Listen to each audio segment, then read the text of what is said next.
Light कमी केलेली होती आणि आता जुलै महिन्यात चांगला पाऊस पडून पाणी उजनी धरण 50% प्लसमध्ये आलं तरी आम्हाला काही अजून 8 तास लाईट काही सुरळीत चालू झाली नाही.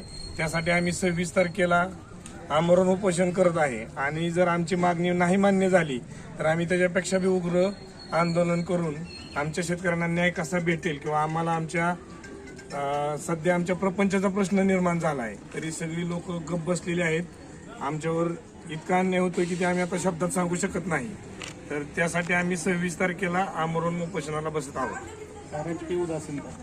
राजकीय उदासीनता आम्हाला तसं काय राजकीय उदासीनता काय म्हणजे नाही आमची काय का आम्हाला फक्त आमची लाईट पाहिजे. लाईट तुम्हाला 8 तास पुरली जात नाही त्याच्यामुळे काय राजकीय उदासीनता दिसली? राजकीय उदासीनता तर आता आहेच की मग सगळ्यांना दिसतच आहे की बाकीच्या तालुक्यात लाईट चांगली चालती म्हणजे कर्जत असन परत पुणे जिल्ह्यात इंदापूर तालुक्यात आहे परत माढा तालुक्यात आहे. आमचंच पाणी खाली बोगद्याला परत अजून कॅनलला जातंय त्यांची लाईट सुरळीत आहे आणि आमची नाही.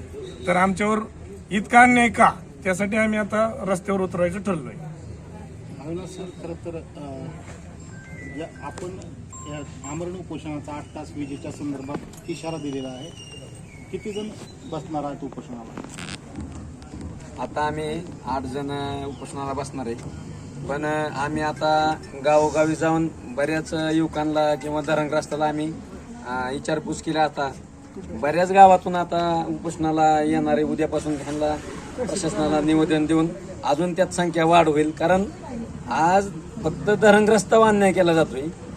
तुम्ही माढा तालुक्यात बघा, इंदापूर तालुक्यात बघा, इकडे कर्जत तालुक्यात बघा, सगळीकडे 8 तास लाईट आहे. फक्त आमचा इकडून कंदरपासून ते इकडे जिंतीपर्यंत फक्त नदीकाठचा भाग वगळला गेला असता बाकीकडे सगळीकडे 8 तास लाईट आहे. जाणून बुजून प्रशासनाच्या आमच्यावर किंवा 5 तास लाईट करून आमच्या शेतकऱ्याच्या कुटुंबाशी या सगळ्या आर्थिक व्यवस्थेशी खेळल्यासारखं आज तुम्हाला सांगतो या प्रशासनाने आम्हाला केलंय. अत्यंत म्हणजे मोठ्या प्रमाणात छळ केल्यासारखंच असं वाटायला लागलं. कारण आमच्या आज जुन्या तुम्हाला सांगतो जमिनी एवढ्या मोठ्या गेले ते आमची घरदारं पाण्यात गेली ती. मग त्या एवढा मोठा त्याग करून सुद्धा आज आम्हाला इथं उपोषणाची किंवा आंदोलन करण्याची वेळ येत असेल. इथून पुढे जर तुम्हाला सांगतो जर वर्षी पाणी तुम्हाला सांगतो खाली सोडलं जातंय. आज बोगद्याला पाणी सोडलंय, नदीला पाणी सोडणार आहेत उद्या म्हणजे सोडलंच आहे मला वाटतं. परत कॅनलला पाणी सोडलंय, दायगाव उपसा सिंचनला पाणी सोडलंय आणि ह्याच्यावर ज्या मोटर आहेत ही मोटर 8 तास वीज सोडून ह्यांना ही पाणी उपसायला ह्यांना जमतंय. म्हणजे त्यांनी पाणी कमी होत नाही, पाणी फक्त आमच्याच मोटरने पाणी कमी होतंय. असं प्रशासनाला म्हणजे एक प्रश्न विचारावा असं वाटायला लागलाय आम्हाला. मध्यंतरी आमदार कार्यालयातनं 8 तास वीज झाली किंवा अजून इतर नेते मंडळींनी 8 तास वीज झाली, ते जिल्हा अधिकाऱ्यांचे फोन आलेत, आदेश आलेत, अशा बातम्या दिल्या. परंतु त्याच्यावर काय आपलं मत? नाही आता असं तर पण रोजच तुम्हाला सोशल मीडिया ह्याच्यावर किंवा आमचं जे चिकलठाण सबस्टेशन ग्रुप आहे त्याला सुद्धा रोज मेसेज येतो की बाबा आज 8 तास व्हायची, सकाळ 8 तास व्हायची, पण अजून 8 तासाचं काय तोंड काय आम्हाला बघायला मिळालं नाही. तुम्हाला सांगतो आता शेजारी आपल्या राष्ट्रवादीचे आमदार आहेत शरद पवार गटाचे माढा तालुक्यात, इंदापूरला अजित पवार गटाचे आमदार आहेत, जामखेडला भाजपचे विधानसभा सभापती आणि रोहित पवार आमदार आहेत आणि करमाळ्यात शरद पवार गटाचे आमदार आहेत. काय राजकीय कूटनीतीचा भाग आहे का की भाजपकडून किंवा इतर पक्षाकडून काय असा अन्याय होतो? नाही काय होतंय बरं का, ऐका आता जसं आपण म्हणतो का ना आता इथं काय गोष्टी शेतकऱ्याचा बी तुम्हाला सांगतो म्हणजे अभाव दिसतो उठावाचा. तुम्हाला ज्यावेळेस आपले अन्याय होतो त्यावेळेस उठाव करावा लागतो हे आपल्या शेतकऱ्याला आपल्या करमाळा तालुक्याला शेतकऱ्याला माहितच नाही. प्रत्येक गोष्ट आज आपण एखादं जसं बाबासाहेब आंबेडकरांनी आपल्याला सांगितलंय की तुम्हाला स्वातंत्र्य मिळालंय, पण जरी स्वातंत्र्य मिळालं असेल तर ज्या वेळेस तुमचा अन्याय होईल त्यावेळेस तुम्ही एकत्र या, संघर्ष करा.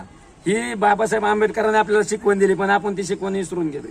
आज आपल्या अन्याय झाला तर आपण उठलं पाहिजे, एकत्र आलं पाहिजे. आज आपण कुठलीच म्हणजे कुठल्या पोटऱ्याला जाऊन कुठला माणूस भेटलाय बाबा की नाही आमची लाईट कमी झाली ना आम्हाला लाईट पाहिजेच म्हणून सांगा तुम्ही. कुठल्या तुम्हाला 8 तास लाईटीसाठी कुठल्या एका तरी तालुक्यातल्या एका तरी पोटऱ्याचं मोठ्या पोटऱ्याचं किंवा नेत्यांचं कुठलं स्टेटमेंट तुम्हाला बघायला वाचायला मिळलं का तुम्हाला सांगा तुम्ही. आता 26 तारखेला उपोषण आहे, तुम्ही करमाळा तालुक्यातील सर्व नेते मंडळी काय आवाहन करणार आहे? नाही आम्हाला हो का आम्ही एवढं मोठं नाही कोणाला आव्हान करायचं, पण आम्ही फक्त आव्हान शेतकऱ्याला, धरणग्रस्त शेतकऱ्याला करू शकतो की बाबा तुम्ही या एकत्र या, लढल्याशिवाय तुम्हाला मिळणार नाही. आणि जर तुम्ही आज लढला नाही, आज तुम्ही लक्षात घ्या आज पाणी किती टक्के, म्हणजे जवळजवळ 93 TMC धरणात पाणी, 52% 53% जरी धरण असलं तर 93-94 TMC धरणात पाणी असताना 117 TMCचं धरण आहे. आणि आज जवळजवळ 75% धरण भरलं असताना सुद्धा तुम्ही काय करताय की आपली लाईट, आणि ज्यावेळेस पुढच्या वर्षी जर 50% धरण झालं, उन्हाळ्यात 50% धरण व्हायच्या आधीच काय म्हणणार किंवा ह्यांनी गेल्या वर्षी 4 तासमध्ये 5 तासमध्ये ह्यांनी ह्यांचं भागवलंय, तर तुम्ही ह्यांना पुढच्या वर्षी काही लाईट एवढी द्यायची गरज नाही. पुढच्या वर्षी सुद्धा तुम्हाला असंच 5 तासावर 4 तासावरच भागावं लागणार आहे. आता उपोषण कुठं असणार आहे तुमचं?